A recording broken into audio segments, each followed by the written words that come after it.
नमस्कार दोस्तों, मैं चार्टर्ड अकाउंटेंट सचिन आज आपको बताने वाला हूं कि जो हमें दिक्कतें आ रही हैं, हम लोग फ़ोन कर करके परेशान हो रहे हैं कि भैया मुझे बैंक वाला लोन नहीं दे रहा है, एमएसएमई लोन मिल भी रहे हैं या नहीं मिल रहे हैं। तो दोस्तों आपको मैं बता दूं, सिर्फ 10 से 12% लोगों की एप्लीकेशन जो है वो अप्रूव हो रही हैं। और उसका रीज़न जानते हैं दोस्तों क्या है? छोटा सा मैं आपको एग्जाम्पल बताता हूँ। मेरा यानी कि अगर मैं एक लोन अप्लाई करने जा रहा हूँ, मेरा पैन कार्ड पे नाम कुछ और लिखा हुआ है, डेट ऑफ बर्थ कुछ और है, और आधार कार्ड में नाम कुछ और लिखा हुआ है, डेट ऑफ बर्थ कुछ और है। मेरा आधार कार्ड मेरे मोबाइल से लिंक ही नहीं है। इस सिर्फ एक छोटी सी गलती की वजह से, जो कि बहुत ही छोटी है, 10 से 15% एप्लीकेशन है सिर्फ इसी बेस पर रिजेक्ट हो रही हैं। बाकी लोगों को पता ना होना कि मुझे तैयारी क्या क्या करनी है, मुझे किस वेबसाइट पे जाना है, क्या क्या ध्यान रखना है, बैंक वाला मुझे अप्रोच करेगा या मुझे बैंक वाले को अप्रोच करना है, मुझे अपनी क्वालिफिकेशन सही बतानी है या मुझे क्या क्या डॉक्यूमेंट अटैच करने हैं, मुझे तैयारी क्या क्या करनी है। दोस्तों ये हमें पता नहीं है, जिसकी वजह से सिर्फ 10 से 12% लोगों को लोन मिल रहा है। बाकी लोग सिर्फ परेशान हो रहे हैं, मुझे फ़ोन भी कर रहे हैं। तो उनके लिए मैंने क्या करा है दोस्तों, एक वीडियो बनाई है, 1 घंटे की वीडियो है, जिसके अंदर पूरा प्रोसीजर पीएमजीपी के बारे में स्पेशली मैंने बताया है कि आपको लोन लेने से पहले क्या क्या तैयारी करनी है।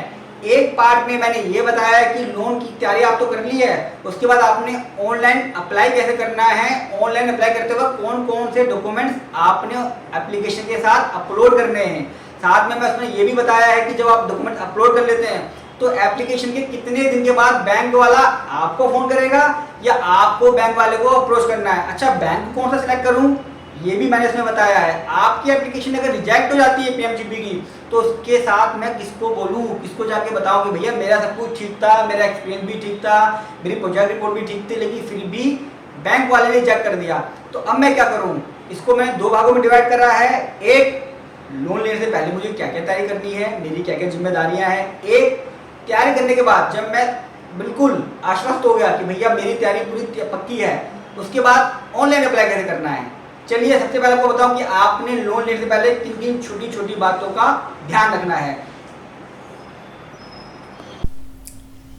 मेरे चैनल का नाम एक्सपर्ट सी सचिन दोस्तों, और आप चैनल को सब्सक्राइब जरूर कर लीजिएगा ताकि मैं कोई भी लोन से रिलेटेड या गवर्नमेंट की कोई भी स्कीम है जो आपको फ़ायदा पहुंचा सकती है, एज ए चार्टर्ड अकाउंटेंट हम उसको एनालाइज करते हैं, उस वीडियो को अपलोड करते हैं। तो चैनल को सब्सक्राइब कर लीजिएगा ताकि आपके पास तुरंत अपडेट आ जाए। मेरी ईमेल आईडी है और मेरा फ़ोन नंबर, आप अपनी क्वेरी पूछ सकते हैं, इस नंबर पे व्हाट्सअप कर सकते हैं।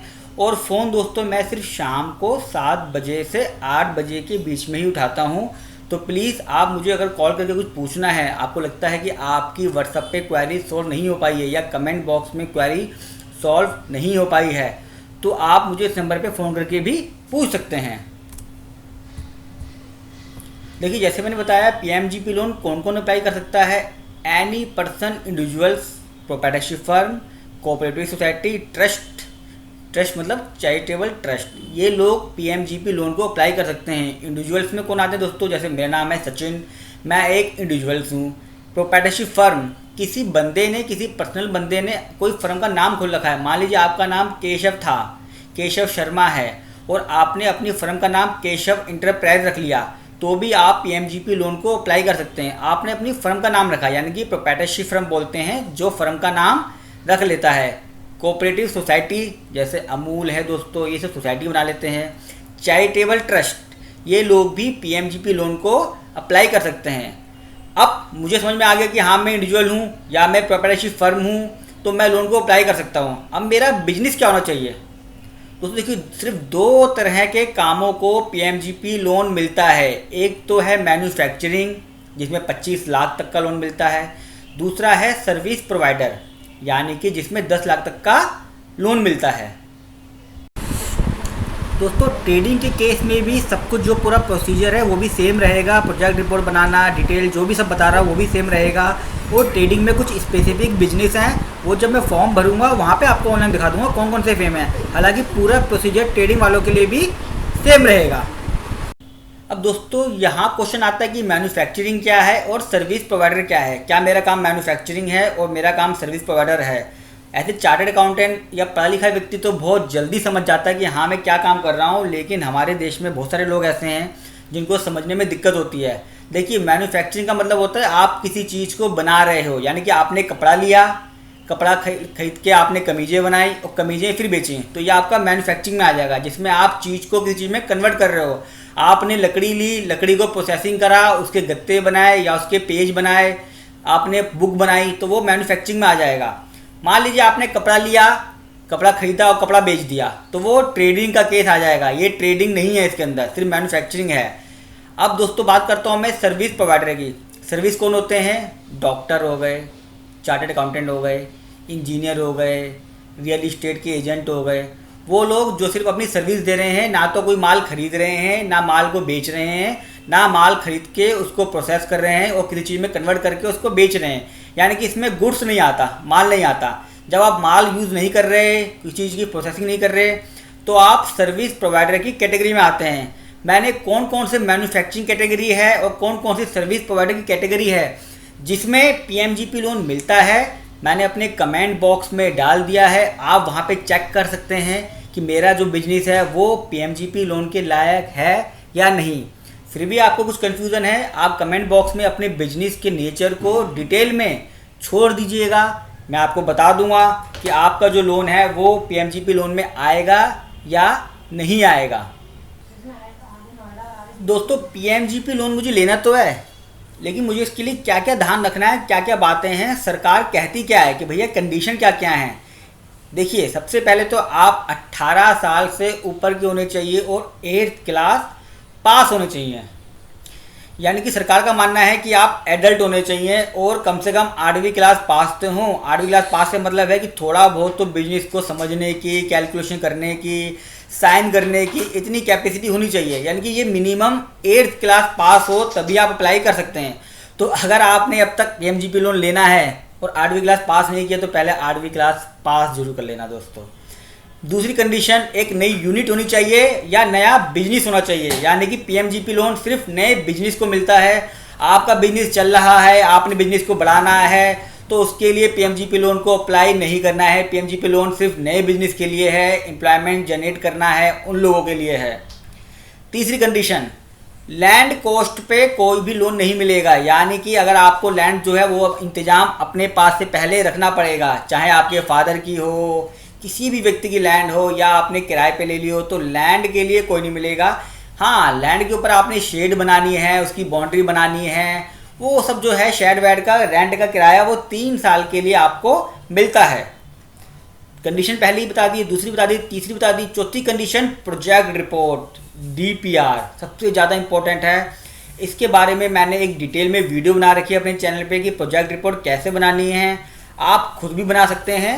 यहाँ पे मैं दोबारा भी समझाऊंगा कुछ बारीकियों को जो आपने पीएमजीपी लोन के तहत ध्यान रखना है जब आप प्रोजेक्ट रिपोर्ट बनाएंगे कि भैया पीएमजीपी के तहत प्रोजेक्ट रिपोर्ट कैसे बनती है, किन किन बातों का ध्यान रखना है, वो भी मैं आपको बताऊंगा। 5वीं कंडीशन और सबसे ज़्यादा इंपॉर्टेंट, जो पीएमजीपी लोन वाले व्यक्ति हैं उनको पता ही नहीं होता कि भैया जो भी आप काम कर रहे हो, जितनी भी आपका खर्चा होना है, उसमें से 5% और 10% आपको अपना पैसा लगाना पड़ेगा। यानी कि ओन कंट्रीब्यूशन। जनरल कैटेगरी के लिए 10% है और स्पेशल कैटेगरी के लिए 5% है। यानी कि आप कहते हो भैया मेरा जो खर्चा है प्रोजेक्ट बनाने का, पूरा काम धंधा लगाने का, वो 10 लाख रुपए लग जाएंगे। 10 लाख रुपये से मतलब आपको उसका 10%, अगर आप जनरल कैटेगरी के हैं, यानी कि 1 लाख रुपए मुझे अपने बैंक अकाउंट के अंदर होने चाहिए। कैश इन हैंड से कोई मतलब नहीं दोस्तों, बैंक अकाउंट के अंदर आपके 1 लाख रुपए होना चाहिए, उसके बाद ही पीएमजीपी लोन अप्लाई करना। हाँ, आप स्पेशल कैटेगरी के हैं, SC ST OBC, minorities, women, ex serviceman, यानी कि जो फौजी में हैं वो, फिजिकल हैंडीकैप, NAR, हिल्ट और बॉर्डर, ये पूरी डिटेल मैंने अपने कमेंट बॉक्स में लिख दी है। आप चेक कर लीजिएगा कि भैया मैं स्पेशल कैटेगरी में आता हूँ या जनरल कैटेगरी में आता हूँ। जनरल कैटेगरी के लिए 10%, स्पेशल कैटेगरी के लिए 5% है। 5वीं कंडीशन। छठी चीज़, चेक सब्सिडी, आपको उसमें सब्सिडी भी मिलती है। इसमें भी 2 कैटेगरी हैं, जनरल और स्पेशल। ऊपर मैंने बता ही चुका हूँ कि स्पेशल क्या है और जनरल क्या है। अगर आपका प्रोजेक्ट जो है वो अर्बन एरिया में है तो जनरल वाले को 15 है और स्पेशल वाले को 25। अगर आपका रूरल में है तो वहाँ पे 25% मिलती है सब्सिडी और स्पेशल वाले को 35% तक मिलती है। अब दोस्तों थोड़ा बहुत कन्फ्यूज़न है कि अपना कंट्रीब्यूशन लगाना है, सब्सिडी मिलेगी, ये सब है क्या, कैलकुलेशन है क्या। तो दोस्तों आप भी अपना कागज़ और पेन को उठा लीजिए और अपनी कैलकुलेशन कर लीजिए। मैं आपको बताने वाला हूँ इन सबका मतलब क्या है। ये देखिए, मैं समझता हूँ जनरल कैटेगरी का एक व्यक्ति का मैंने एग्जांपल ले लिया और एक स्पेशल कैटेगरी का। एक व्यक्ति है जिसको लोन की ज़रूरत है 25 लाख रुपए, मैन्युफैक्चरिंग प्लान लगाना चाहता है, वो मान लीजिए बुक बाइंडिंग का। बुक बाइंडिंग वाले व्यक्ति ने कहा मेरा खर्चा 25 लाख रुपए का है, जनरल कैटेगरी का था। उसी में एक वुमेन है जो स्पेशल कैटेगरी में आती है, उसके पास एसटी का सर्टिफिकेट भी है, वो कहती है मेरे को भी 25 लाख के लोन की ज़रूरत है।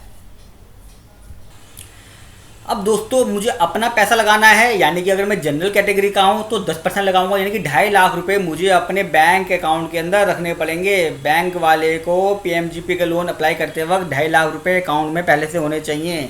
ये मुझे अपने बैंक अकाउंट के अंदर रखने पड़ेंगे भैया, 25 लाख का 10%। अगर स्पेशल कैटेगरी हूँ थोड़ा सा आपको रिलैक्स दिया गया है क्योंकि SC/ST का सर्टिफिकेट है। 5% यानी कि 1,25,000 रुपये अपने बैंक अकाउंट के अंदर रखने पड़ेंगे। ये जो अमाउंट है इसके ऊपर ये कैलकुलेट होगा। अगर ये 10 लाख होता तो 10 लाख का 5% 50,000, यहाँ पे 10 लाख होता तो 10 लाख का 10% 1 लाख रुपए अपने बैंक अकाउंट में। फिर होगी सब्सिडी। मैंने एग्जांपल लिया है रूरल का, अगर आप अर्बन में हैं तो परसेंटेज चेंज कर लीजिएगा। रूरल में है 25% सब्सिडी देती है सेंट्रल गवर्नमेंट, यानी कि सरकार की तरफ से 6,25,000 की सब्सिडी मिलती है और यहाँ पे 35% तक मिलती है, यानी कि 8,75,000 रुपये की सब्सिडी सरकार की तरफ से स्पेशल कैटेगरी वाले को। तो जब मैं 25 लाख में से 10% अपना और लेस करता हूँ सब्सिडी रूरल की, तो मेरे को मिलेगा नेट टर्म लोन पीएमजीपी, यानी कि आप जिसे हम और आप पीएमजीपी की बात कर रहे हैं, बैंक वाले उसको टर्म लोन के नाम से हमारे बैंक अकाउंट में देते हैं। तो हमारे बैंक अकाउंट के अंदर आएगा 16,25,000 रुपये। अगर मैं जनरल कैटेगरी का हूँ, स्पेशल कैटेगरी का हूँ तो 15 लाख रुपये आएगा। अब आप कहेंगे भैया मैं जनरल का हूँ तो मेरे को ज़्यादा मिल रहा है, स्पेशल का हूँ तो कम क्यों मिल रहा है। दोस्तों ये जो सब्सिडी है ये भी आपको मिलती है, लेकिन ये 3 साल लॉक पीरियड होता है। बैंक वाला इसको अपने पास रखता है और 3 साल बाद आपके काम धंधे को देखते हुए कि काम ठीक कर रहे हो, अच्छा कर रहे हो, तो आपके लोन से एडजस्ट कर रहा है। यानी कि आपको लोन तो उतना ही मिल रहा है, 90% इसका और 95% इसका मिल रहा है लोन, लेकिन ये जो अमाउंट है थोड़ा सा होल्ड कर लिया है बैंक वाले ने और आपको ये बाद में मिलेगा और आपके अकाउंट के अंदर टर्म लोन इतना मिलेगा। तो स्पेशल वालों को फ़ायदा है क्योंकि स्पेशल वाले को ज़्यादा सब्सिडी मिल रही है और जनरल वाले को थोड़ी कम सब्सिडी मिल रही है। हाँ, इन हैंड जो है वो जनरल वाले को थोड़ा ज़्यादा आ रहा है और स्पेशल वाले को कम आ रहा है। तो आपको दोस्तों समझ में आया होगा कि टोटल ओवरऑल जो होता है ओन कंट्रीब्यूशन और सब्सिडी का चक्कर क्या है, फंडा क्या है। तो आप भी इस तरह का एक पेज पर कम से कम ये बना लीजिएगा कि किस तरह की वर्किंग है और आपको इसकी समझ होनी चाहिए। बैंक वाला आपको बुलाएगा, पर्सनली डिस्कशन करेगा। अब आपको पता ही नहीं है कि मुझे पैसा कितना लगाना अपना, इसको कैश इन हैंड लेके जाना है या बैंक में रखना है। कुछ लोग तो हाथ में कैश की गड्डी रख के चले जाते हैं। तो ये सब चीज़ें ना करें, इसकी समझ को रखें, तभी पीएमजीपी के लिए अप्लाई करें। 7वीं कंडीशन देखिए, एक प्रोजेक्ट को एक ही बार में अप्लाई करना है। ऐसा नहीं है कि मैं एक तरफ बुक बाइंडिंग का प्रोजेक्ट भी करूँगा, एक तरफ मैं शर्ट बनाने का भी काम करूँगा, एक तरफ मैं तीसरा भी काम करूँगा, ब्रोकर का भी काम करूँगा। तो 3 प्रोजेक्ट बनाऊँगा, 3 अप्लाई करूँगा पीएमजीपी में और मेरे तीनों में से कोई तो अप्रूव हो जाएगा। ना ना ना बाबूजी, सिर्फ एक ही प्रोजेक्ट का एक ही बार में अप्लाई करना है, यानी कि जिसमें आपको एक्सपीरियंस है, जिसमें आपकी पकड़ अच्छी है, जिसमें आप बंदे को ढूंढ के ला सकते हैं माल खरीदने के लिए, आप उसकी सेल करने में भी माहिर हैं। सिर्फ उसी काम को करें, उसी प्रोजेक्ट को अप्लाई करें और एक बार में एक ही करें। 8वीं कंडीशन सबसे इम्पोर्टेंट, एक बार में एक ही एमएसएमई लोन अप्लाई करना है। मैं पहले ही बता चुका हूँ, पीएमजीपी लोन एमएसएमई लोन का ही एक पार्ट है और एमएसएमई लोन का मतलब सिर्फ एक बार में एक ही लोन अप्लाई करना है। इसका मतलब ये है कि अगर आपने पीएमजीपी अप्लाई कर दिया है तो मुद्रा लोन को अप्लाई नहीं करना है, यानी कि मुद्रा और पीएमजीपी लोन टुगेदर एक साथ अप्लाई नहीं करने हैं। पीएमजीपी लोन भी मुद्रा का एमएसएमई का पार्ट है और मुद्रा भी एमएसएमई लोन का पार्ट है। तो आपने अगर पीएमजीपी लोन अप्लाई कर दिया है बुक बाइंडिंग का, तो आप उसे मुद्रा में अप्लाई ना करें, दो जगह अप्लाई ना करें। ये सरकार ट्रैक रखती है, आपके दोनों ही लोन रिजेक्ट हो जाएंगे। कोलैटरल और सिक्योरिटी, भैया आरबीआई की गाइडलाइन है 10 लाख तक के लोन पे कोई भी आपको सिक्योरिटी या कोलैटरल नहीं देनी है। मैंने इसकी गाइडलाइन जो है अपने कमेंट बॉक्स में डाल दी है। कोई आपको परेशान करता है कि भैया आपको कोलैटरल देना पड़ेगा, उसे आरबीआई का सर्कुलर दिखा दो कि 10 लाख तक कोई सिक्योरिटी नहीं है। हाँ, आपका दिमाग में आ रहा है कि भैया मैं 25 लाख का लोन लेने जा रहा हूँ, तो अपनी सिक्योरिटी का इंतजाम भी करके रख लीजिएगा। कुछ कंडीशनों में दोस्तों बिजनेस ऐसे हैं जिसमें बैंक वाला आपको 10 लाख से कम पे भी बोल सकता है कि भैया इसमें लगाओ, तो वो डिपेंड करता है बैंक टू बैंक का। लेकिन आरबीआई की पॉलिसी यही है कि 10 लाख तक आपको कोई भी सिक्योरिटी नहीं लेनी है पीएमजीपी लोन के तहत। सर्कुलर मैंने कमेंट बॉक्स में डाल दिया है, आप कमेंट बॉक्स से उसको कॉपी कर सकते हैं। अगर आपको नहीं दिख रहा है तो आप कमेंट बॉक्स में लिख दीजिएगा अपनी ईमेल आईडी, मैं आपको मेल के थ्रू भी भेज दूंगा। कोई भी आपको दिक्कत लगती है, कोई डॉक्यूमेंट चाहिए इससे रिलेटेड, प्रोजेक्ट रिपोर्ट है, डीपीआर है, तो आप अपनी ईमेल आईडी डाल दीजिएगा, उसमें लिख दीजिएगा, मैं आपको दे दूंगा। लेकिन अपने पास इंतजाम रखिएगा भैया कि अगर 25 लाख का अप्लाई कर रहे हो तो कम से कम 15-20 लाख की मैं सिक्योरिटी दूंगा क्या। एक होता है दोस्तों ईडीपी, एंटरप्रेन्योर डेवलपमेंट प्रोग्राम, ये कम से कम 10 दिन की आपको ट्रेनिंग पहले करनी है। इसमें दोस्तों सिखाया जाता है कि बिजनेस कैसे करना है, क्या क्या ध्यान रखना है, छोटी बातें होती हैं जिससे वो व्यक्ति जो लोन दे रहा है, यानी कि पीएमजीपी लोन जो व्यक्ति ले रहा है और बैंक वाला जो लोन दे रहा है, थोड़ा बहुत लोन का फ़ायदा हो सके, वो बिजनेस चला सके। ऐसा नहीं है कि मैं खाली बैठा हुआ हूँ तो चलो भैया लोन तो मिल ही रहा है, एक बिजनेस स्टार्ट कर लेते हैं यार, देखा जाएगा जो होगा। ना ना, ऐसा नहीं करना, सरकार का पैसा बर्बाद नहीं करना है और अपना टाइम भी बर्बाद नहीं करना है। तो ट्रेनिंग जरूर लीजिएगा। अभी लॉकडाउन की वजह से, कोरोना वायरस की वजह से इसमें एग्जाम्पशन चल रही है, उसका नोटिफिकेशन भी मैंने नीचे अपने कमेंट बॉक्स में डाल दिया है।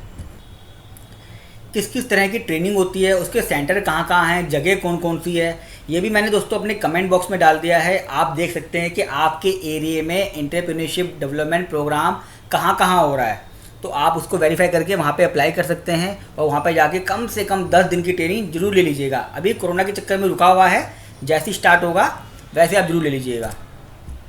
दोस्तों 11 के बाद मैं बता रहा हूँ, आपको समझ में तो आ गया कि कंडीशन क्या क्या है। मैं ये भी समझ गया कि भैया मैं सारी कंडीशन जो है फुलफ़िल कर रहा हूँ, एक से लेके जितनी भी कंडीशन मैंने आपको बताई हैं, 11 कंडीशन है, उसमें मैं फुलफ़िल कर रहा हूँ। ये मैं इन कंडीशनों को संभाल सकता हूँ, देख सकता हूँ, मैं इन सारे क्राइटेरिया को मेट आउट कर सकता हूँ। यानी कि मैं पीएमजीपी लोन के लिए अप्लाई करने जा रहा हूँ।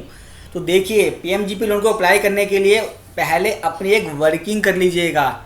यानी कि मुझे अप्लाई ऑनलाइन तो करना है, लेकिन मैं ऑनलाइन अप्लाई करूं तो मेरा अप्रूव हो जाए, उसमें कोई कमी ना निकले। उस कमियों को दूर करने के लिए दोस्तों मैंने सारी लिस्ट जितनी भी है, मैंने पहले ही बताया, मैंने उसे कंबाइन कर दिया है और बता रहा हूँ क्या क्या ध्यान रखना है।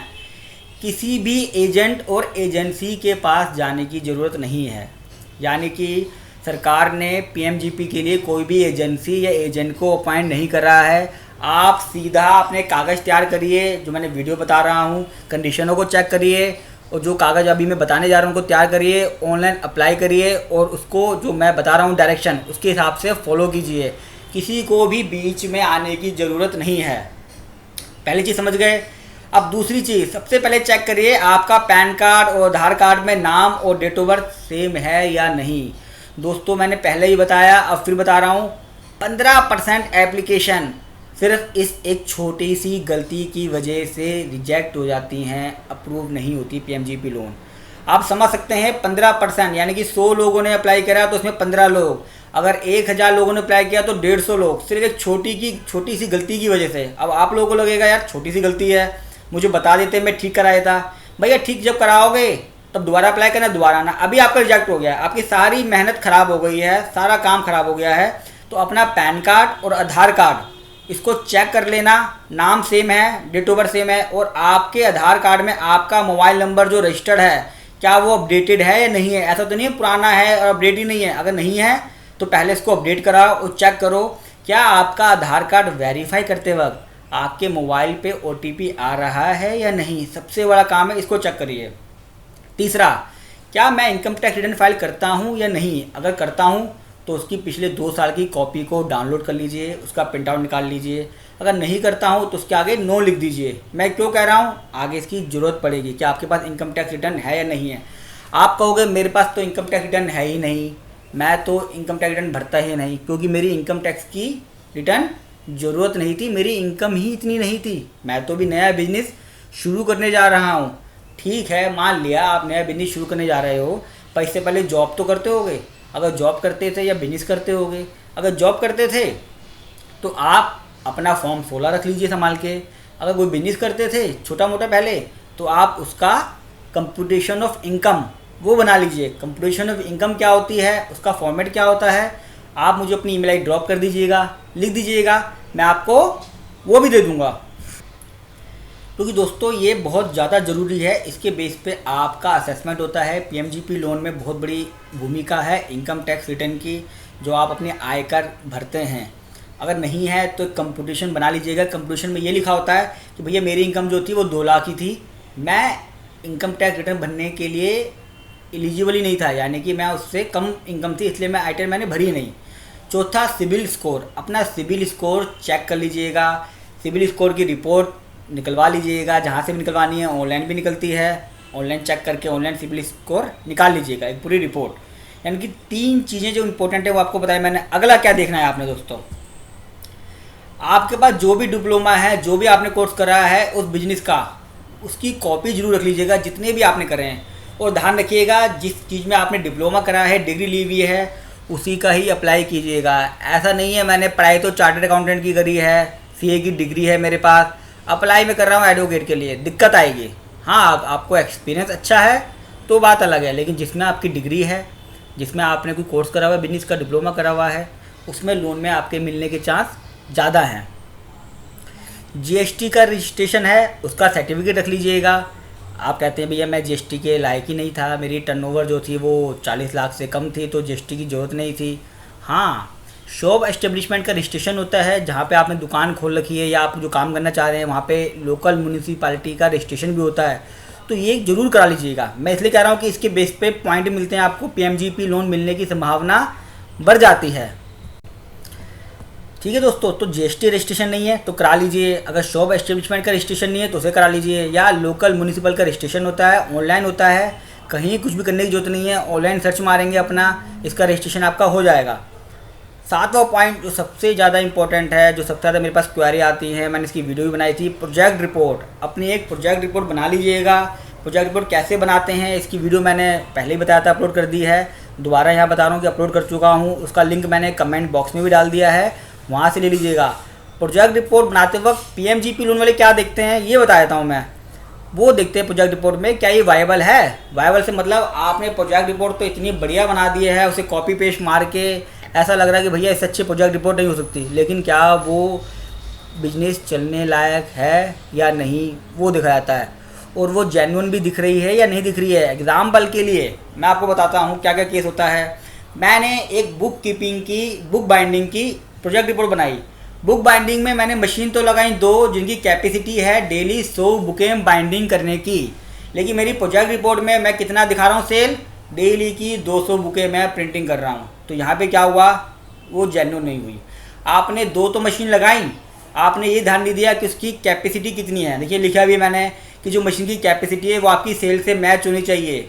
ऐसा नहीं है 2 मशीनें तो इतनी बड़ी बड़ी थी कि उसके लिए एरिया चाहिए था 2000 स्क्वायर फीट का, और आपने जो जगह दिखाई है पीएमजीपी लोन में वो एरिया ही दिखाया है 1000 स्क्वायर फीट का।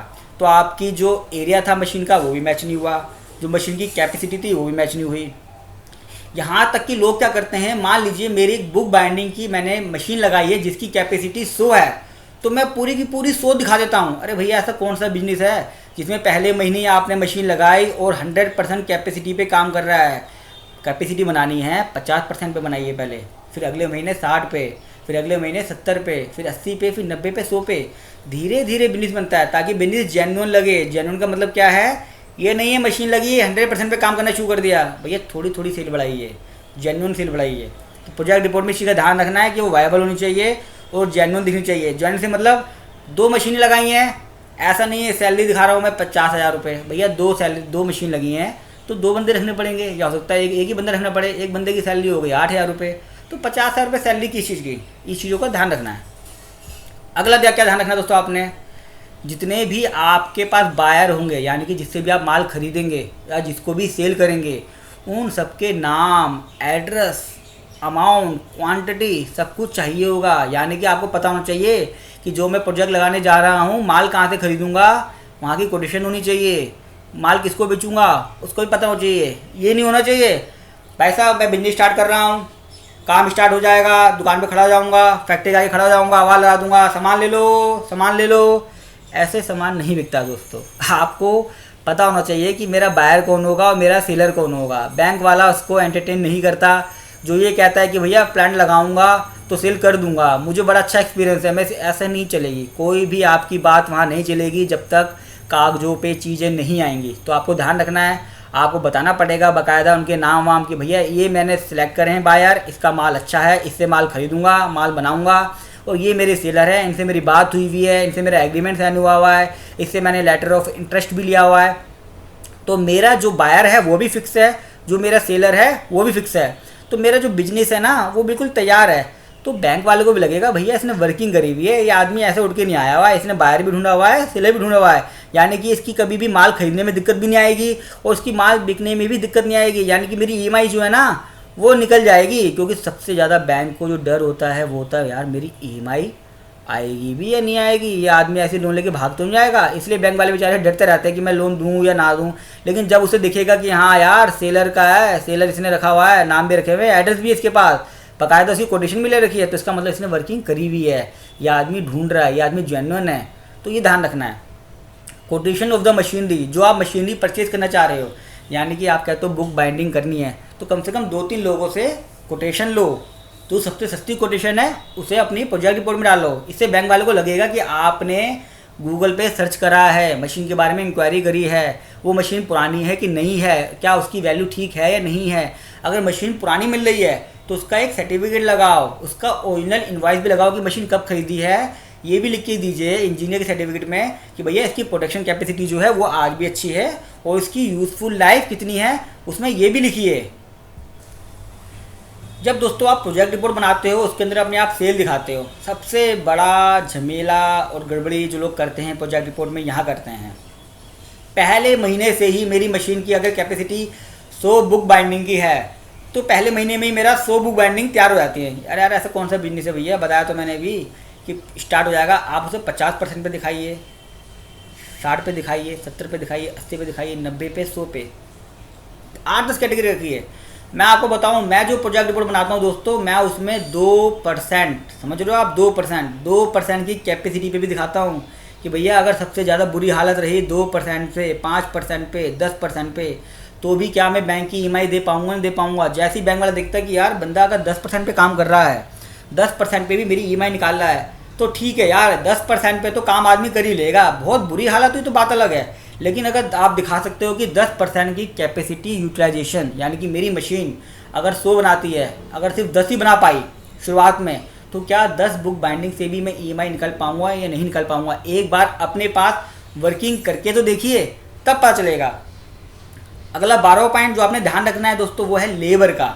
मैंने बताया मशीन तो रखी मैंने 2, मैं दिखा रहा हूँ लेबर 8। अरे भैया 2 मशीनों पे जितनी ज़रूरत है उतना ही लेबर दिखाइए। यानी कि बैंक वाले को सब पता होता है कि आपका बिल्कुल जेन्युइन एकदम मशीन के लिए, क्योंकि उसके पास बहुत सारे काम आते रहते हैं, वो बहुत सारे लोन सैंक्शन करते रहते हैं, तो उनको पता होता है कि बुक बाइंडिंग की अगर 2 मशीनें लगी हैं तो 2 मशीनों में एक तो जो मालिक है, प्रोप्राइटर है, वो भी ध्यान रखेगा, और ज़्यादा से ज़्यादा एक बंदा, एक लेबर और चाहिए। और एक लेबर अगर चाहिए तो मान लीजिए दिल्ली है तो सैलरी 11-12 हज़ार रुपये हो गई, कोई अर्बन एरिया है या रूरल एरिया है वहाँ पे 8,000 रुपये है, 6,000 रुपये है, यहाँ तक कि 5,000 रुपये तक में भी आ जाती है। तो 5,000 रुपये दोस्तों, तो सैलरी जो है सिर्फ 5,000 दिखाएँ, लेबर का नंबर भी उतना ही दिखाएँ। हाँ, PMGP लोन ले रहे हैं तो ध्यान रखिए 3, 4, 5 कम से कम इतनी लेबर तो दोस्तों होनी चाहिए। अगर आप कहेंगे कि एक ही लेबर होगी तो आपके चांस PMGP में बहुत ही कम है। उसका रीज़न क्या है ये मैं आपको बताता हूँ। लेबर के लिए दोस्तों मैं इसलिए कह रहा हूँ कि PMGP का देखिए फुल फॉर्म मैंने पहले बताया था, prime minister employment generation programme, यानी कि आप एम्प्लॉयमेंट जनरेट कर रहे हैं। आप बोलोगे मेरा एक ही लेबर लगेगा तो बैंक वाला कहेगा यार इसमें कोई एम्प्लॉयमेंट जनरेशन वाली बात है नहीं, वैसे तो इसमें थोड़ा सा चांस कम हो जाते हैं, आपको पॉइंट कम हो जाते हैं। तो ध्यान रखिएगा जिसमें 3 से 4 लेबर लग रही है, कम से कम इतना तो काम होना चाहिए कि मेरी लेबर जो है वो 3 से 5 हो, यानी कि मेरे जो एम्प्लॉई हैं वो 3 से 5 हो। लेबर इंक्लूड नहीं है इसमें, एडमिनिस्ट्रेटिव भी आता है, बाकी कामों के लिए भी आता है, कोई ट्रांसपोर्टेशन का बंदा आपने रखा आने आने वाला वो भी आता है। यानी कि ओवरऑल कितने बंदों को आप नौकरी दे पा रहे हैं वो इसमें आता है, सिर्फ मशीन चलाने वाला आदमी नहीं है। ध्यान रखिएगा ओवरऑल कितने बंदे हैं, कितने बंदों को आप सैलरी पे करेंगे, कितने लोगों को आप जॉब दे रहे हैं। 13वां नंबर दोस्तों, कैपिटल एक्सपेंडिचर को और वर्किंग कैपिटल लोन को अलग अलग दिखाएं। अब कैपिटल एक्सपेंडिचर क्या होता है दोस्तों, मैं आपको बताता हूँ एज ए चार्टर्ड अकाउंटेंट। जब हम कोई भी काम शुरू करते हैं, मैं यहाँ बात कर रहा हूँ मैन्युफैक्चरिंग की, सर्विस प्रोवाइडर में तो मुझे कुछ भी नहीं चाहिए। हाँ, सर्विस प्रोवाइडर में अगर मैं हूँ, मान लीजिए मैं एक सेंटर खोलना चाहता हूँ CSC या कोई भी ग्राहक सेवा केंद्र जो जिसे आप हिंदी में कहते हो, मुझे कंप्यूटर चाहिए, मुझे टेलीफोन लगवाना है, थोड़ा फर्नीचर लगवाना है, तो वो सब मेरा कैपिटल एक्सपेंडिचर में आता है। उसकी डिटेल अलग से बनाइए, उसमें लिखिए एक कंप्यूटर HP का 60,000 रुपये का, मल्टीप्लाई बाय 3 कंप्यूटर चाहिए 1,80,000 रुपये कंप्यूटर हो गए।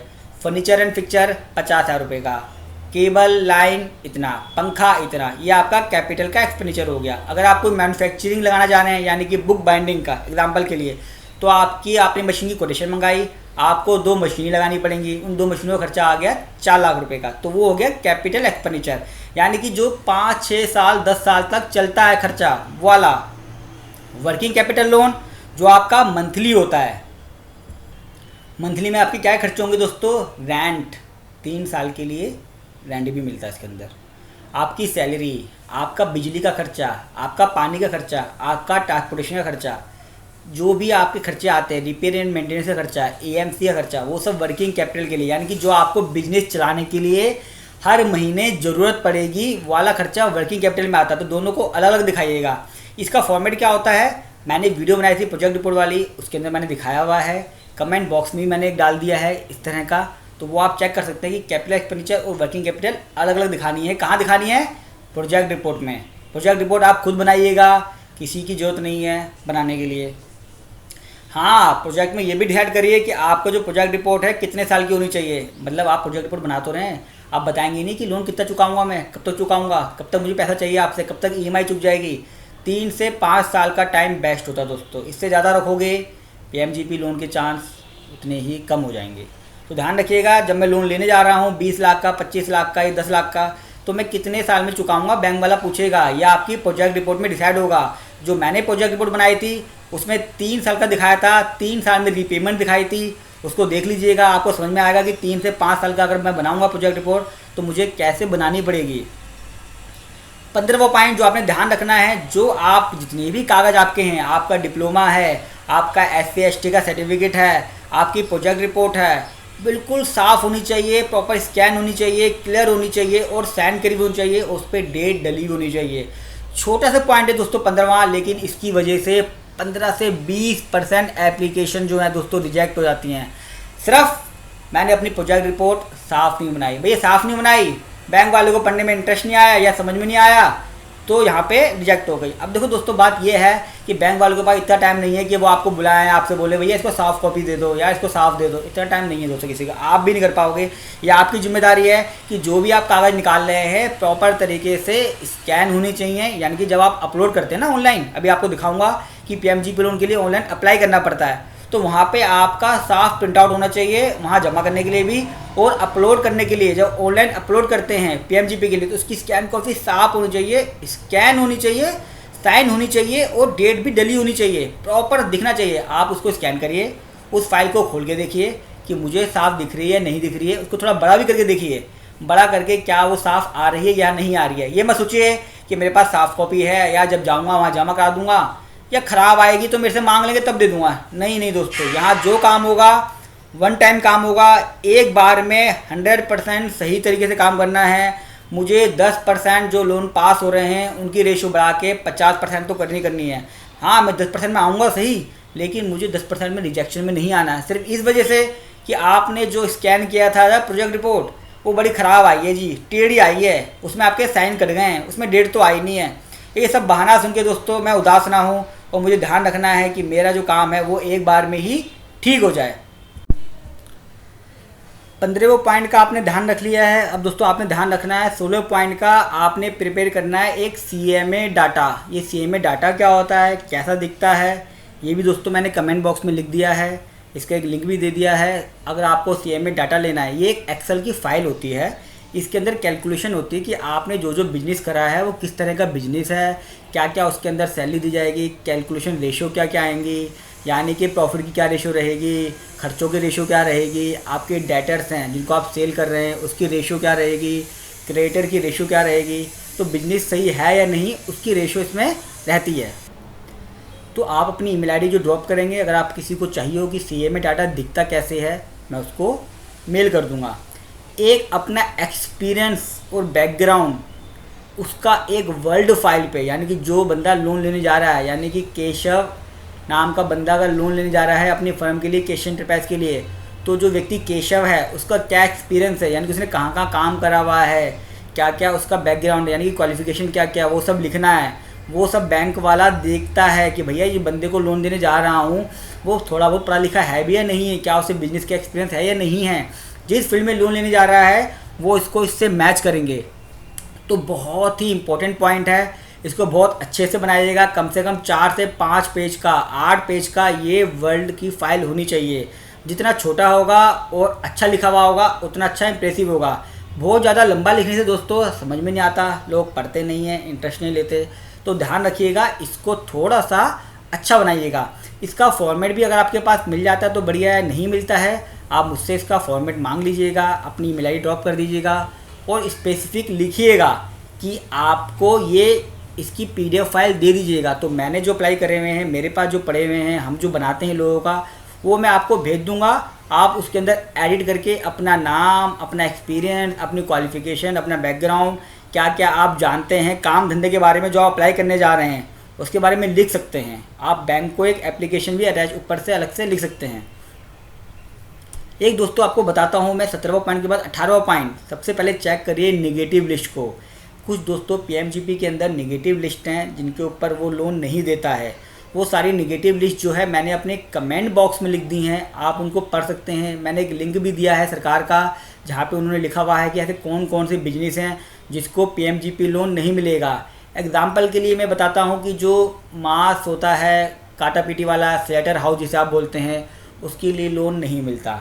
इसमें PMGP लोन उसमें नहीं मिलेगा, उसके लिए आपको अलग से अप्लाई करना पड़ेगा। 18वें पॉइंट में मैंने चेक कर लिया कि नेगेटिव लिस्ट नहीं है। ये सारी बातें आपको अप्लाई करने से पहले ध्यान रखनी दोस्तों, ताकि मेरी जो लोन की एप्लीकेशन है वो रिजेक्ट ना हो, मैं ऐसी कोई भी गलती ना करूं जिससे मेरी एप्लीकेशन रिजेक्ट हो जाए। 19वां पॉइंट दोस्तों मैंने इसे सबसे आखिरी में रखा है, स्कोर कार्ड सबसे ज़्यादा इम्पोर्टेंट है PMGP में। पूरा का पूरा जो आपका PMGP लोन है इस स्कोर कार्ड पे डिपेंड है। जितनी भी बातें मैंने आपको बताई हैं ये सारी इसके अंदर आएंगी। तो मैं आपको बता दूं कि आपने अपना स्कोर कार्ड चेक कैसे करना है, स्कोर कार्ड होता क्या है और इसमें किन किन चीज़ों का ध्यान रखा जाता है।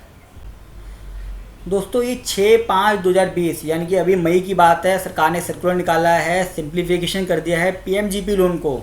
देखिए खाद्य एंड विलेज इंडस्ट्री जिसे आप KVIC बोलते हैं, लोगों को पता होना चाहिए कि भैया इसकी फुल फॉर्म क्या है, कहाँ का कर रहा हूँ। फ़ोन नंबर भी है, मुंबई से अप्लाई हुआ है, ईमेल आईडी भी दे रखी है मैंने।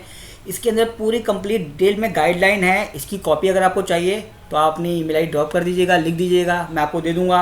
हालाँकि मैंने अपने कमेंट बॉक्स में इसका लिंक भी दे दिया है, आप इसको चेक कर सकते हैं। मैं आपको रिक्वेस्ट करूँगा कि PMGP लोन जो मैंने कंडीशन बताई हैं वो सारी इसी में से बनाई है मैंने, लेकिन एक बार आप इसको फिर भी पढ़ लीजिएगा।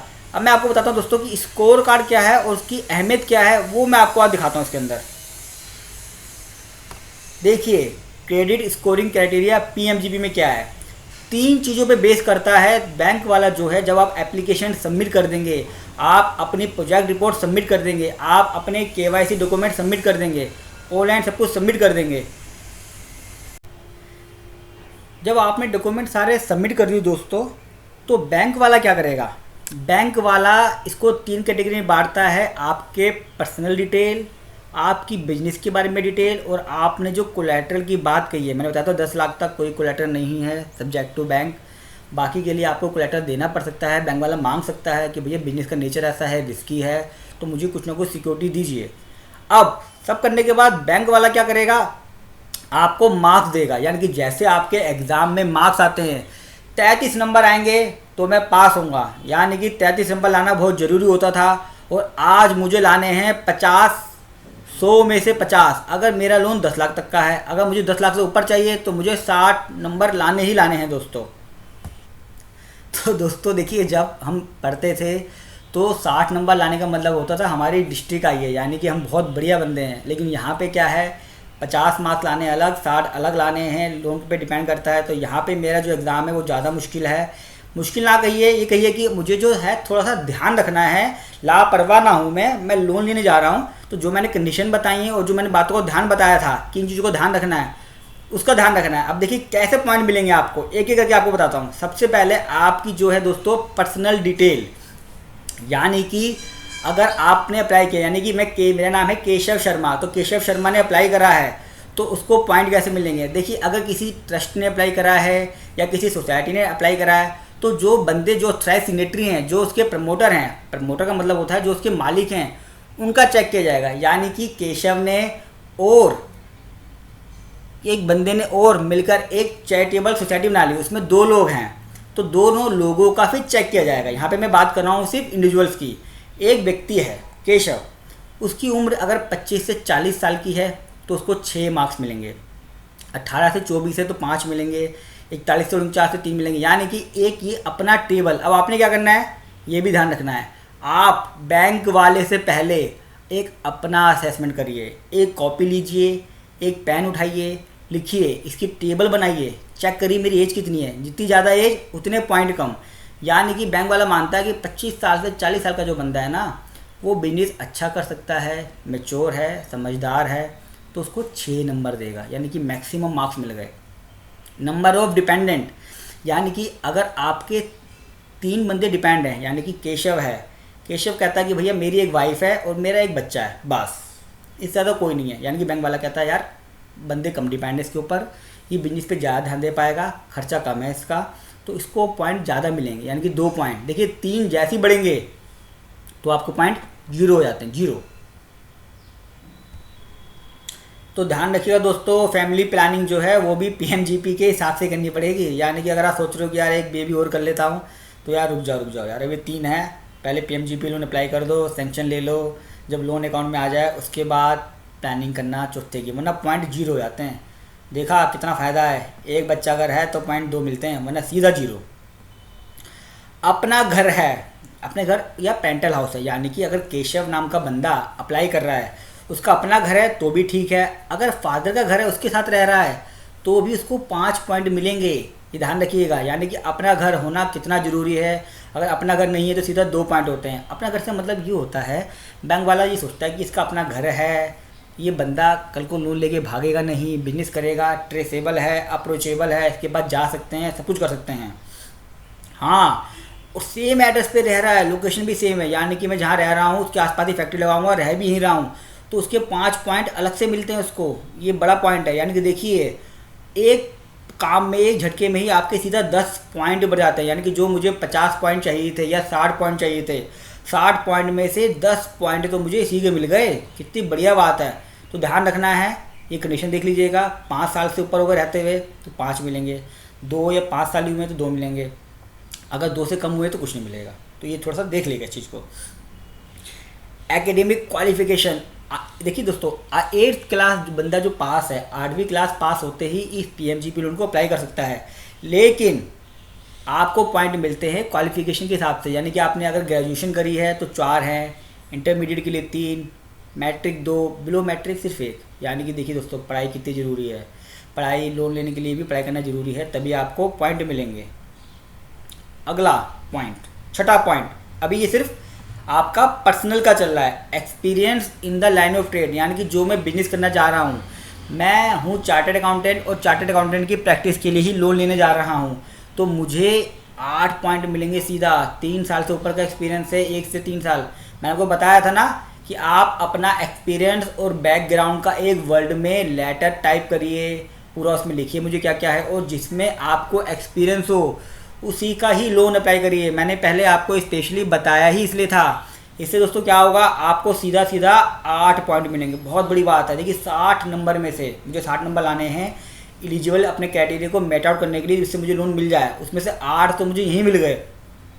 तो मैं ये चाहूँगा कि आपके पास एक्सपीरियंस होना चाहिए, उसी में अप्लाई करिए। आपने पहले कहीं काम करा हुआ है, उसका एक्सपीरियंस का सर्टिफिकेट लगाइए। 3 साल से ऊपर है या 3 साल तक भी है तो 8 है, 1 से 3 साल का 6 है, कोई बात नहीं, आपको जितना भी है उतना लगाइए। अब आप ऐसा तो नहीं है कि एक्सपीरियंस ले आएंगे कहीं से एक्स्ट्रा, तो जो है वो लगाइए, इससे आपको पॉइंट मिलेंगे। तो देखिए जिसमें आपको एक्सपीरियंस हो वही काम करिए।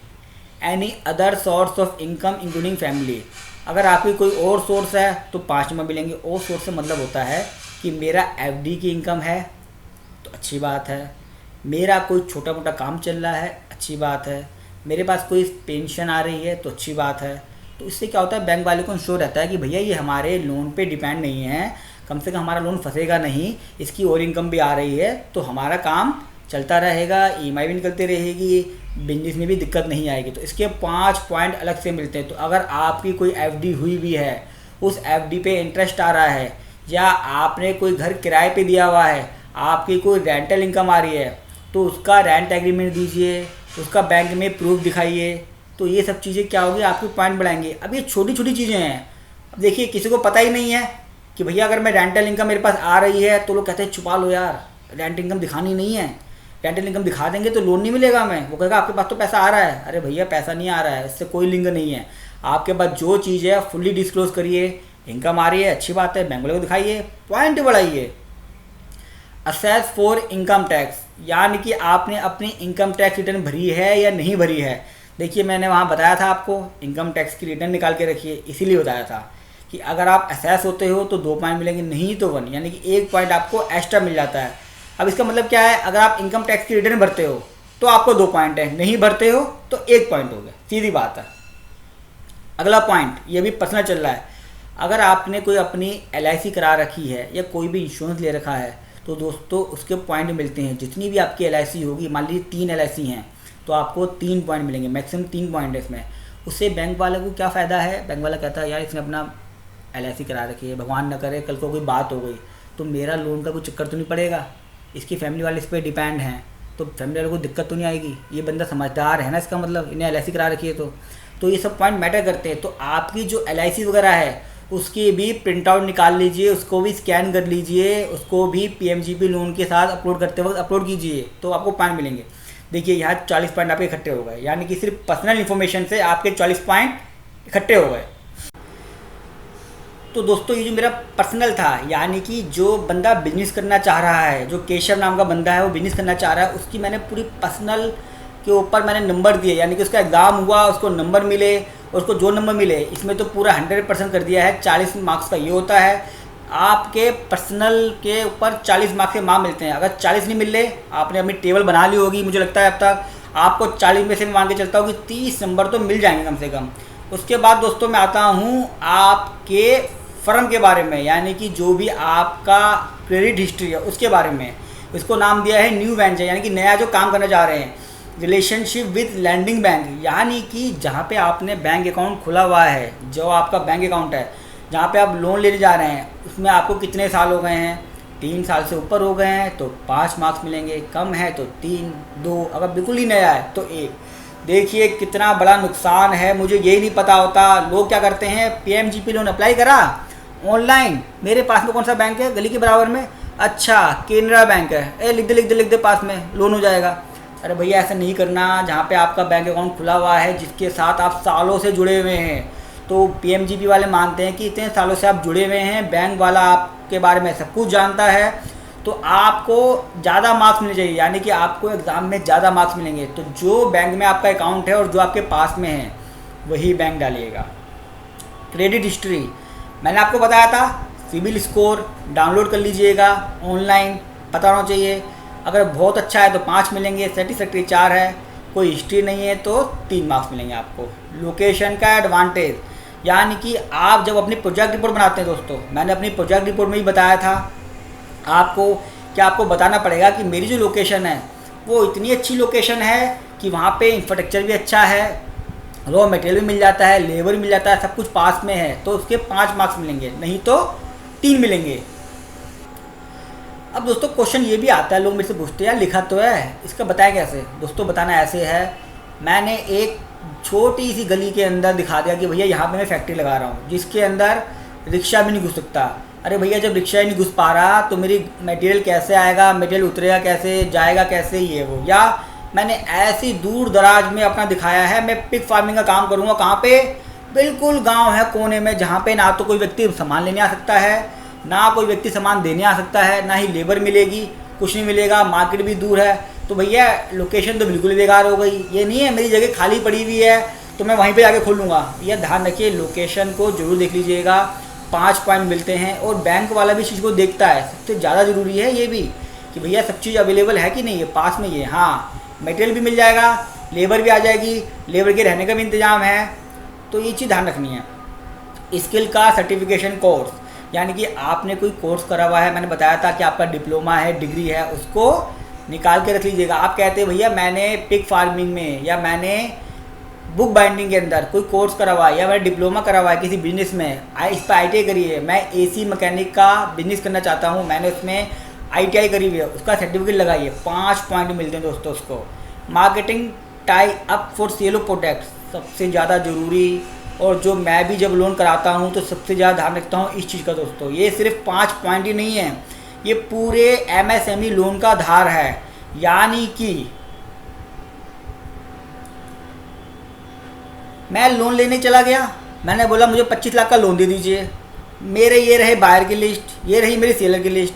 बैंक वाला आपसे पूछेगा भैया आप मेरी EMI कैसे निकालोगे, आप बोलोगे भैया मैं बनाऊंगा, मेरी बड़ी अच्छी जान पहचान है, मैंने बड़ा अच्छा काम करा हुआ है, मैंने घूमा हुआ है, मेरा ये है फलाना ढिंका, घूमी, ये सब चीज़ें दोस्तों बेकार की हैं।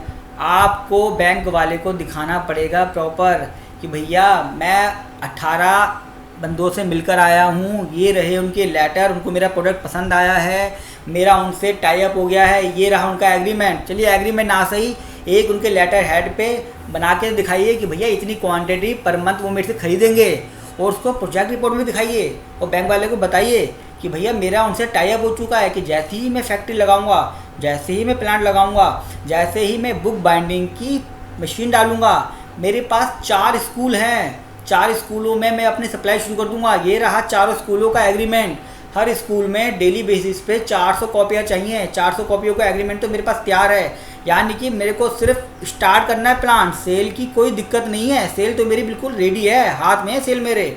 अगर आप मान लीजिए कोई फ्लोर मिल डालना चाहते हैं, आटे की चक्की डालने चाहते हैं, तो आप उसको बताइए कि भैया मेरे ये 6 रेस्टोरेंट फिक्स हो चुके हैं, 6 रेस्टोरेंट के अंदर 100 किलो का आटा डेली का जाएगा, तो मेरा तो एग्रीमेंट तैयार है, आप मुझे बस पैसे दीजिए, मैं मशीन लगाऊंगा, गेहूं पीसूंगा, जैसे ही आटा निकलेगा पहले ही दिन से ही मेरा टाई अप तैयार है, सेल तैयार है। सबसे ज़्यादा इंपॉर्टेंट दोस्तों मैं बोलूँगा इसे कम से कम 4 से 5 बार जो मैंने बोला है अभी इसको सुन लीजिएगा, कान खोल के अपने बाथरूमों में, अपने घरों में इसको कट करके पेश करके लगा लीजिएगा कि भैया मेरा एग्रीमेंट हुआ है कि नहीं हुआ है। ये नहीं बोलना है कि सेल तो हो जाएगी, सेल तो करूँगा जी, बिजनेस खोला है तो। लाइन ऑफ एक्टिविटी देखिए, मैन्युफैक्चरिंग है, सर्विस है, 5 पॉइंट मिलेंगे, इसका भी ध्यान रखना है आपने। अब क्वेश्चन आता है 7वां पॉइंट, आप क्या रजिस्टर कर हो करके गवर्नमेंट अथॉरिटी से, यानी कि सेल टैक्स जो आज GST नंबर है, क्या आपने कोई लाइसेंस लिया हुआ है, इसके भी 5 पॉइंट हैं। यानी कि दोस्तों मैं कहूँगा एक GST नंबर अगर नहीं लेना चाहते तो कोई बात नहीं, GST नंबर मत लीजिएगा, उसकी कंप्लाइंट्स होती हैं, खर्चा बढ़ता है। कम से कम जो आपका लोकल अथॉरिटी है, यानी कि जिसे बोलते हैं दिल्ली के अंदर शॉप एस्टेब्लिशमेंट में रजिस्ट्रेशन होता है, आपके वहाँ पे भी ट्रेड लाइसेंस मिलता है, शॉप का रजिस्ट्रेशन होता है, तो वो करा लीजिएगा, उसके 5 पॉइंट अलग से मिलते हैं। और वो अपनी जब आप PMGP लोन अप्लाई करते हैं ऑनलाइन, उसको साथ में अपलोड करिएगा। मैंने बताया था ना पहले, अगर GST रजिस्ट्रेशन है, काम ऐसा है तो बहुत बढ़िया है, तो उसके 5 पॉइंट मिलेंगे, तो एक जरूर करा लीजिएगा। रीपेमेंट पीरियड, यानी कि आप जो लोन लेना चाह रहे हैं वो कितने सालों में पे करेंगे। अगर 5 साल तक का है तो 5 है, 5 साल से ऊपर है तो 3 है। देखिए मैंने बताया था ना कि 3 से 5 साल का जो पीरियड होता है वो बहुत अच्छा होता है, तो उसके 5 पॉइंट मिलते हैं। तो मैं कोशिश करूँगा, आपसे रिक्वेस्ट करूँगा कि 5 साल का ही पीरियड बनाइए हमेशा। एम्प्लॉयमेंट जनरेशन, जो दोस्तों ये जो लोन है PMGP का, ये एम्प्लॉयमेंट जनरेट करने के लिए ही बनाया गया है, यानी कि इससे एम्प्लॉयमेंट जनरेट हो, इसीलिए ही लोन दिया जा रहा है, और उसका नाम भी उसी से जुड़ा हुआ है। तो अगर आप 5 लोगों को लोन दे रहे हैं, जॉब दे रहे हैं, तो आपको 5 पॉइंट मिलते हैं। 3 से 5 लोग आपने रखे हैं तो 3 पॉइंट। अगर खुद ही है, यानी कि आप कहते हैं भैया मैं और मेरी वाइफ ही काम कर लेंगे, हम ही काफ़ी हैं, तो सिर्फ 2 पॉइंट मिलेंगे। तो इस चीज़ का ध्यान रखिएगा, जितने लोग हैं उतने ही दिखाइएगा, एक्स्ट्रा मत दिखाइएगा। और एक चीज़ और दोस्तों, सिर्फ अपना स्कोर कार्ड बनाने के लिए कुछ चीज़ गलत मत दिखाइएगा, जो चीज़ एक्चुअल है, प्रैक्टिकल है, वही डालिएगा। बैंक वाले को सब पता होता है, तुरंत लिंक बन जाते हैं इस चीज़ का, इतनी मशीन है, इतनी कैपेसिटी है, इतने लोग काम कर सकते हैं, सब पता चल जाएगा। एवरेज DCR, ये वर्किंग कैपिटल के लिए नहीं, ये सिर्फ जरूरत पड़ती है कैपिटल एक्सपेंडिचर के लिए। इसके 5 पॉइंट हैं, टोटल मिलेंगे। अगर 2 से ऊपर है तो दोस्तों एक कैलकुलेशन होती है एवरेज DCR, ये मैंने कमेंट बॉक्स में लिख दिया है, देख लीजिएगा, इसके 5 पॉइंट हैं। अब देखिए पर्सनल में आपको मिले 40 पॉइंट फुल, यहाँ पे आपको मिलेगा फुल 50, यानी कि आपके 90 होगा, यहाँ तो उन्होंने फुल कर दिया है। मैं मानता हूँ ऊपर आपको मिले 25 पॉइंट, यहाँ भी मिल गए आपको 30 पॉइंट, यानी कि आपके 55 हो गए। तो आपको सिर्फ अब चाहिए 5। अब आप आते दोस्तों सिक्योरिटी पे, यानी कि अगर आप 100% सिक्योरिटी देते हो, आप कहते हो भैया मैं लोन जितना ले रहा हूँ उतनी सिक्योरिटी देने के लायक हूँ, तो आपको पूरे 10 पॉइंट मिल जाएंगे। और अगर सिक्योरिटी आपकी कवर है CGT MSME में, यानी कि 10 लाख तक का जो आप लोन लेते हैं, तो आपकी जो सिक्योरिटी है वो CGT में कवर है। RBI के सर्कुलर के हिसाब से लिंक मैंने डाल दिया है, RBI का सर्कुलर भी डाल दिया है, आप उसे पढ़ सकते हैं। तो आपको यहाँ पूरे 10 पॉइंट मिलेंगे, यानी कि 55 ऊपर और 10 नीचे 65 पॉइंट, यानी कि आपने दोस्तों PMJET का लोन जो है वो पास कर लिया है और आप बैंक से पर्सनल डिस्कशन करने के लिए आगे की प्रोसीडिंग के लिए अप्लाई हो गए हैं। बैंक वालों को समझ में आ गया है कि भैया आपने वर्किंग करी है, आपने दिमाग लगाया है, आप लोन को ढंग से चला सकते हो, आप बिजनेस को ढंग से चला सकते हो। ये सब चीज़ें मायने रखती हैं दोस्तों। देखा दोस्तों आपने 1 घंटे की वीडियो में जो छोटी छोटी बारीकियां हैं, जो मुझे लोन लेने से पहले ध्यान रखना चाहिए था, मैं कभी भी शायद ध्यान नहीं रखता अगर इस वीडियो को ना देखता तो मैंने जितनी भी प्रॉब्लम्स थी, जो लोग फेस कर रहे थे, जो मैंने बैक एंड से सोर्स से पता लगाया, MSME सेक्टर से पता लगाया कि लोन क्यों नहीं मिल पा रहे, क्या क्या प्रॉब्लम्स आ रही है, मैंने सारी इसके अंदर डाल दी हैं।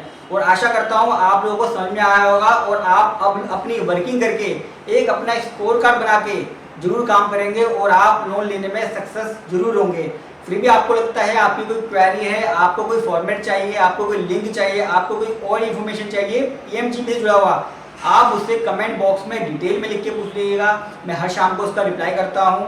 साथ में आपसे रिक्वेस्ट करूँगा, आपको वीडियो पसंद आई हो तो वीडियो को लाइक जरूर कीजिएगा और साथ में अपने सर्कल में शेयर जरूर कीजिएगा, ताकि लोगों को पता चल सके कि भैया MSME लोन लेना सिर्फ बैंक वाले की जिम्मेदारी नहीं है, जो लोन ले रहा है उसकी भी कुछ जिम्मेदारी है, उसे भी कुछ तैयारियां करनी है। छोटी छोटी बातों का ध्यान रखना है, जिससे बैंक वाला आप में इंटरेस्ट दिखा सके कि भैया बंदे ने मेहनत करी है तो बैंक वाला ही मेहनत करेगा। वीडियो देखने के लिए थैंक यू दोस्तों।